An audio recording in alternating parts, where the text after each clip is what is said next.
In the beginning of the drama, we see our female lead Yuji, who had gone to visit her high school, and right there, old memories from 10 years ago started coming back to her. She was thinking, will Ming ever forgive me? I had hurt him so much. And with this, the story takes us back 10 years, and in the very first scene, we see our male lead Ming creates a huge mess. It was assembly time, and for some reason the guards were chasing after him. As soon as he starts running, he opens all the taps that come in his way. He had soaked everyone in water, and he created such chaos in the assembly that whoever was watching, some were happy and some were offended. He was just like that. You could call him a spoiled brat with a lively heart, but along with that, he was also very handsome. Well, in the morning itself, after the stunt he had pulled, he deserved a punishment, and the punishment he got was that the teacher confiscated his new bike and told him, if you don't improve, you will not get this bike back. You should learn a little something. Just look at Yuji. See how brilliant a student she is. I wish you could also become a model student like her. And along with this,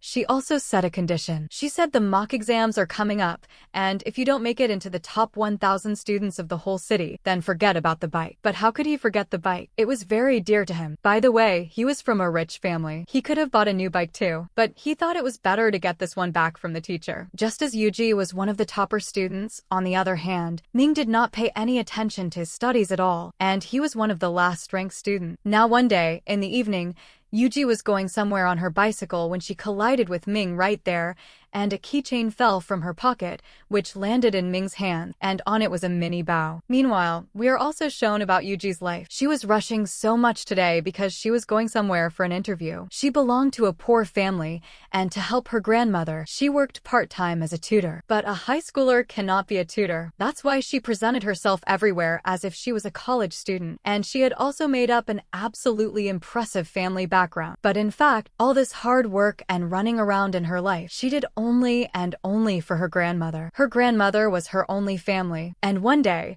when it was her grandmother's birthday, on that very day we find out that she has a classmate named Jiang who lives right in her neighborhood. He also knew all her secrets, and her grandmother liked him a lot too. Actually, he was also very good at studies, just like Yuji. On the other hand, one day Ming finds out through his friend Fan that he got such good marks because he had gotten a top student's notes. These notes were sold secretly. Nobody knew who made these notes, because that student did not want to get reported while doing this illegal work, but in return, they earned a decent amount of money. And then we are shown that the student who made these notes was none other than Yuji, who secretly sold the note, and she had kept her name as Mr. Bo, so that everyone would think she was a boy and nobody could ever reach her. Ming also somehow manages to get her contact, and then he messages her saying, I need the note. But when she was reading this message, Jiang was also standing beside her, and she immediately blocks Ming. She says, I will absolutely not sell notes to this one. He is a troublemaker, and he will surely get me into trouble too. Now Ming tries in many different ways to get those notes, but every time, he gets pushed out. So, he chooses the back doorway. He had carefully observed Mr. Bo's profile picture. He finds out that there was a tree in the backyard of their school. This means he goes near this tree at night,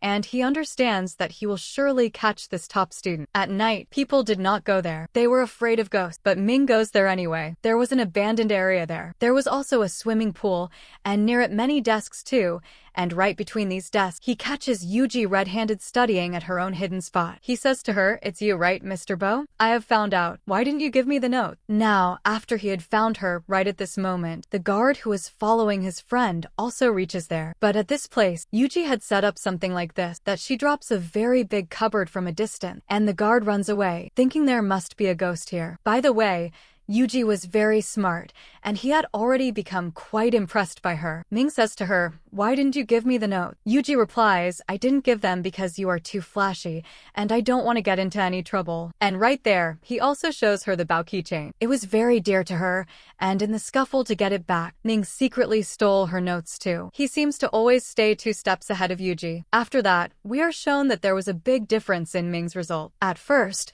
the teacher thinks he is cheating, but when he checks the test and asks him questions, he finds out that all his answers actually made sense to him. This means he had truly improved. Meanwhile, Yuji had also realized that this useless boy had stolen her notes. 1 term had passed, and now for the next term, to get the notes. He kept following behind her. Yuji tells him, "You should be ashamed that you have caused harm to my business." But he says sorry to her, and then in return she says, "Fine, then I will charge you double the rate for the next notes." And along with this, we are shown another character named Louis, who worked for loan sharks. He had come to meet Yuji today, and he was demanding money from her because she was late in paying her installment. And right here, we find out that Yuji's father has a lot of debt, which she has now inherited. She has to pay this off. But she never let this matter reach her grandmother, because her grandmother was already a patient, and she did not want any shock to reach her heart. Poor Yuji was spending her days in great helplessness, and her grandmother was her only support, who, on the outside, showed herself to be completely strong. But deep inside, there was an illness that was making her weak. Well, now after giving Ming the notes at school, Yuji takes her mini bow back from him. But along with this, she finds out one more thing, and that is that he wants to take admission abroad and is preparing for TOEFL. After that, when Yuji takes her grandmother to the hospital, the doctor tells her that her condition is very bad. Besides the medicines that are covered in insurance, she also needs some medicines that could be effective on her, but they're very expensive. Now she has to arrange these medicines for her grandmother somehow. In such a situation, she cannot think of anything else. So, she calls her mother,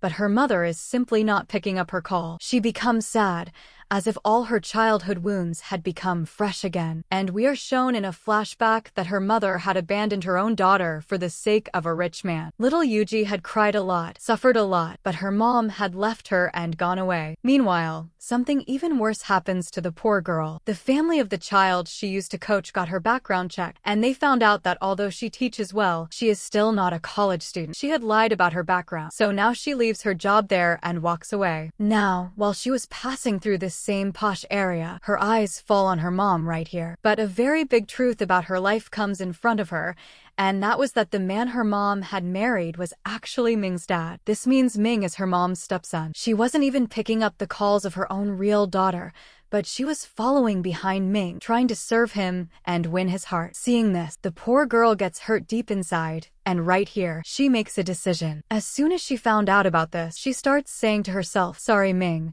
but I am going to use you." On the other hand, we are shown Ming. From the outside, he seems like a rich, spoiled boy, but deep inside he was very kind-hearted, and he often used to buy dying fish just to save them. And now, as soon as Yuji found out the secret about the stepson, she started staying right behind Ming all the time. She starts telling him, "I know you want to take admission abroad, but studying alone is no use. I know you are hiding this from your family. In that case, I can help you. Why don't we study together?" Along with this, at school too, she used to help him.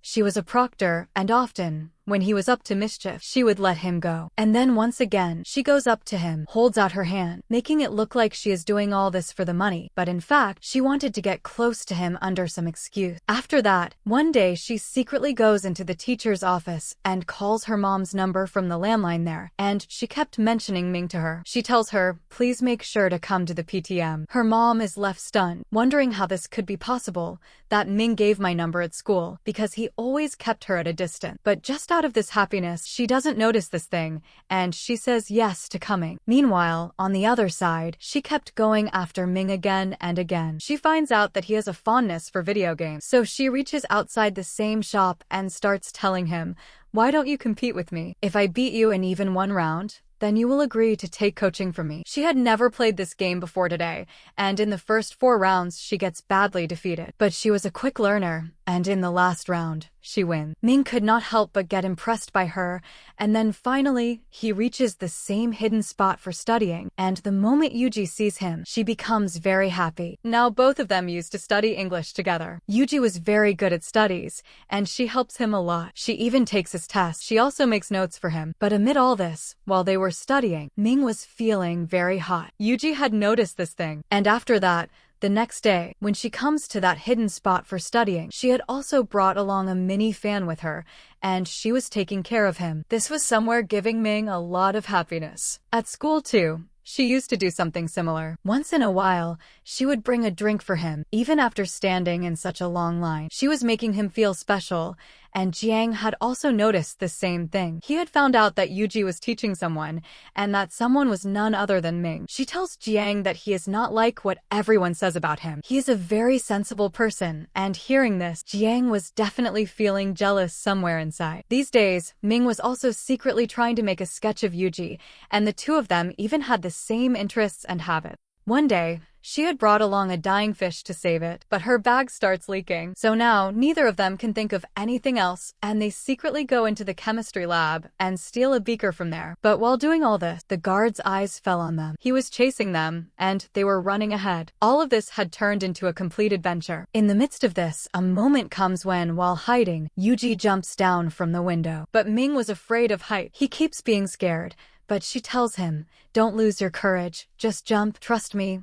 I won't let you fall." And then exactly that happens. As soon as he is about to fall, she steps forward and catches him, and this scene turns from funny into a romantic scene. Ming and Yuji were both sitting in the school's backyard, looking at the same tree through which Ming had recognized Yuji. She starts saying, "Why did you find this special? Many people don't like it, or they just don't notice it." But he starts telling her that this tree has albinism, and that is why it felt very sweet to him. And that means that your taste and my taste are quite similar. And then, after that, Yuji starts telling him, "Ming, you are not at all like how I had imagined you." He asks, "How had you imagined me?" So she starts saying, "I thought you were a spoiled rich kid who never takes anything seriously, born with a golden spoon in his mouth. Your life is very easy, and after a few years you will get an already set up business. You will make many people your employees, and after that you will put a successful man label on yourself." Hearing this, Ming laughs and says, "Well, that is exactly my life plan." But somewhere inside,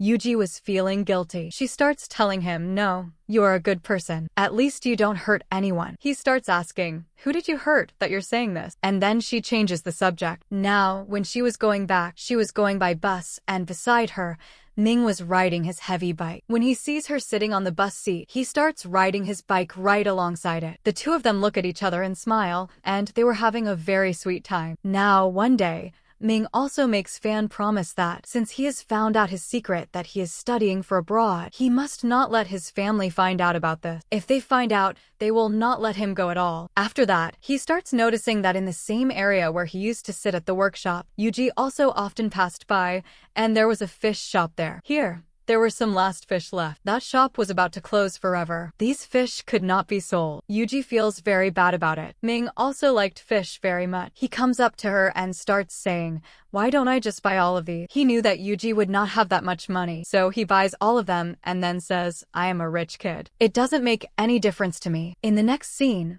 bringing so many fish, they released them into the swimming pool, which had water in it that day. Now, watching the fish swim like this was a very lovely sight. The two of them sat together watching them, and at the same time they were also talking. But meanwhile, Yuji realizes that one of them is a betta fish. She says, "You don't leave this one with the rest, or else it will attack them," and then she immediately jumps into the water to gather her fish back. And of course, right behind her, Ming does the same. The two of them go underwater, swim together, and enjoy a lot of time with their fish. Now, since both of them had gotten wet, after that, they decide to go to the school's storeroom. Here, they find a lot of t-shirts made for a club lying around.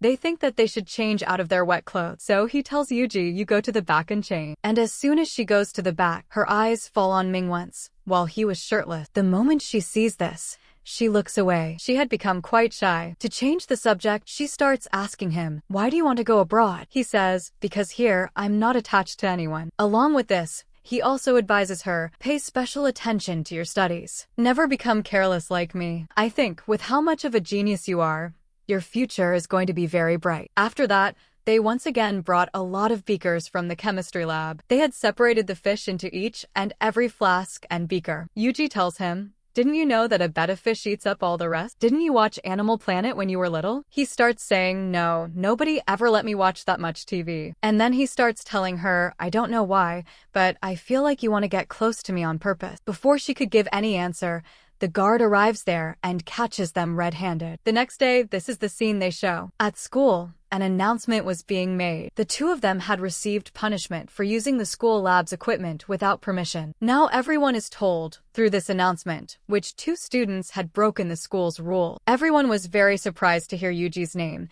because she always used to come in second. She could not do something like this, and as for Ming, nobody could even expect anything else from him. Now, at this point, Ming speaks up and tells everyone, in front of the announcement, that Yuji was not at fault at all in this. He says, I forcibly brought her along with me, under the excuse of learning a lab experiment. But I put my fish into those flasks on purpose. And Yuji also says, I am very ashamed. They were criticized in front of everyone, because this was against the school's rule. After going outside, Yuji says, why did you take all the blame on yourself? I was doing all of this by my own choice. He starts saying, your image is very good, and it should stay crystal clear. Well, now she thanks Ming and tells him, in return, I will give you a treat, and yes, we will go to the place of my choice. On the other hand, Jiang had lately started getting very bothered by the growing friendship between the 2 of them. Now, at the time of the break, she immediately left, and she was taking Ming along with her through a narrow market, where he could not even ride his bike. He kept telling her, leave your bike. You also sit on the back seat of my bike. But she says, no, I never sit on anyone's back seat. I always stay in driving mode. Well, now somehow, dragging his bike along, they finally reached that shop. Actually, this was the shop where Yuji's grandmother used to work, and here she makes him sit down and orders her favorite customized noodles for him. She challenges him that he will not get the taste of these noodles anywhere else. The uncle who ran the shop knew Yuji very well, and he also found Ming to be a very good boy, and this uncle was also very fond of bikes. So Ming quickly became friends with him. But it seems the uncle could not keep things to himself. He immediately told this to Yuji's grandmother as well, and she starts asking her, who is that boy? She says, he was just a friend, that's all. But then Grandma starts getting angry at her and says, I have found out through Jiang that you are not paying much attention to your studies, and on top of that, you have also broken the school's rules. Before Grandma's health could get worse, she calms her down and reassures her as well. Grandma says, Jiang did not tell me himself. I keep questioning him myself, so he told me the truth. But now, just as she was standing on the roof of her building, Jiang comes there, and she fights with him a lot and says, is this how friends behave? Now he says sorry to her and says, I could not hide things from Grandma. Along with this, he starts telling her, you are my one and only friend, and ever since Ming has come, I feel like the 2 of us are growing very far apart. In the middle of the conversation, he starts asking her, what have you thought about the future? Which university do you want to go to? What type of person do you want to become? She says, I want to become a kind person. So he asks her, have you done something wrong right now? You are already kind. Meanwhile, Ming had bought a very big, cute aquarium and had shifted all the fish into it, and he took a photo of this and showed it to Yuji as well. Seeing this, she feels relieved that the fish are safe. Now, one day, Ming and Yuji were talking. On the same day that the PTM was at school, there was also a balloon festival, in which all the students would write their own wishes and let them fly into the air. She tells Ming, you will come to the PTM, won't you? Please do come. I want to fly that balloon together with you. Actually, the balloon was just an excuse. That day, under this excuse, she deliberately wanted to see her mom and him standing together,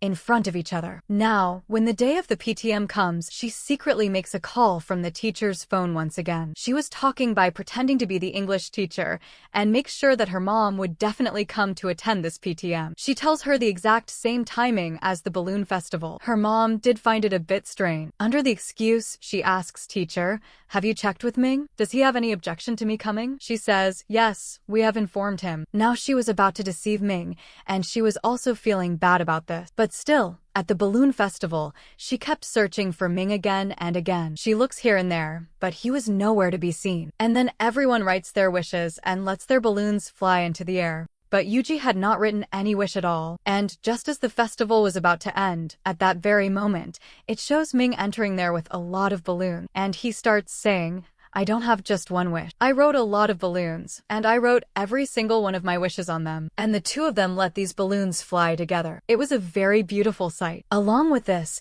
as soon as Yuji sees that her mom is about to arrive, she immediately hugs Ming. She deliberately wanted to show this scene to her mom. As soon as her mom arrives, she pretends as if she does not know Yuji at all, and in the moment he sees this, Ming feels annoyed. He immediately leaves from there. upset with her. Yuji asks him, do you hate women? He says, yes, that's exactly how it is. My dad has a habit of changing ladies, and this will continue as long as she is beautiful and sensible. And that's it. Yuji had used Ming as much as she needed to, and finally her mom comes to meet her herself. This was exactly what she wanted. Now her mom starts telling her, you have grown quite a lot, and quite clever too. Since when have you known this boy? Actually, the mom never wanted Ming's dad to find out who had become his son's girlfriend. If he found out that she was her daughter, he would be very upset. And that's exactly why she starts saying, I know that grandma needs treatment, and you need money. You set up this trap for me for the sake of money, didn't you? Fine, I agree, you have grown up.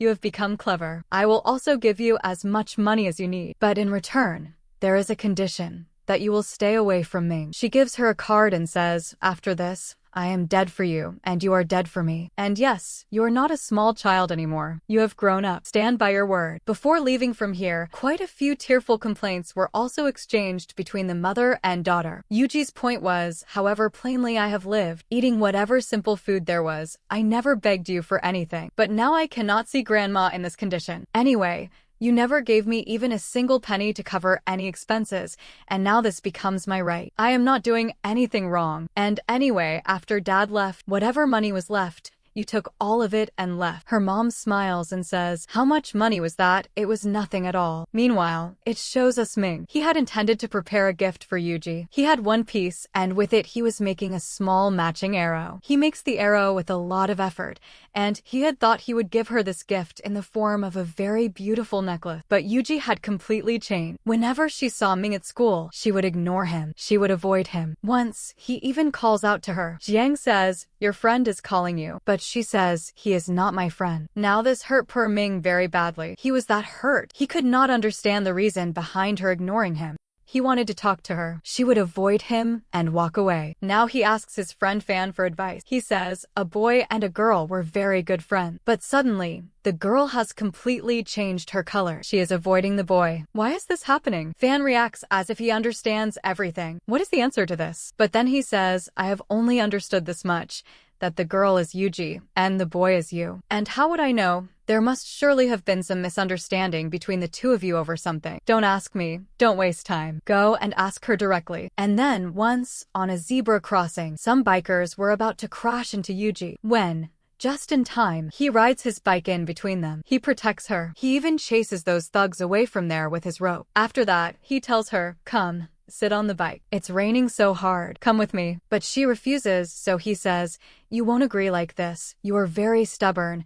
And he takes off his own jacket and gives it to her, so that at least she does not get wet. Well, now, once in the teacher's room, a teacher was scolding Fan, and Yuji was also right there at that time. Meanwhile, another teacher comes in and starts saying, I have found out that Ming has not been coming to school these days. Instead of taking admission in a university here, he has contacted someone for admission abroad. I have found this out secretly. I want to talk to him about it. Does his family know about this? And as soon as Yuji feels that Ming's dream is about to be in danger, she immediately takes all the blame on herself. She says, actually, Ming had some relatives who lived abroad. I had asked him to get information about a university abroad for myself. He is not planning anything like that at all. Now, hearing this, the teacher feels reassured, and he decides not to inquire about this any further. Well, now Ming sees the same shirt that he had once worn along with Yuji. So memories of Yuji start coming back to him, and meanwhile, he gets a message saying, I did not let your dad find out, and I have also gotten your overseas admission done, and I have also booked your flight ticket. And of course, this message would be coming from none other than Yuji's mom. On the other hand, Grandma had once caught Yuji red-handed. She had already bought very expensive medicines and was tearing up and throwing away the receipt. Now Grandma catches her and says, being just a student, where did you get so much money from? You haven't done anything wrong, have you? She kept saying again and again,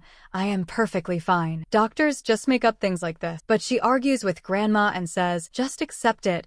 Grandma, this money that came to me was not wrong. It was completely fair, and it was my right. Along with this, she starts telling her, you are my only family. I don't want to lose you. After that, it shows us the last day of school. Today, all the students had come there.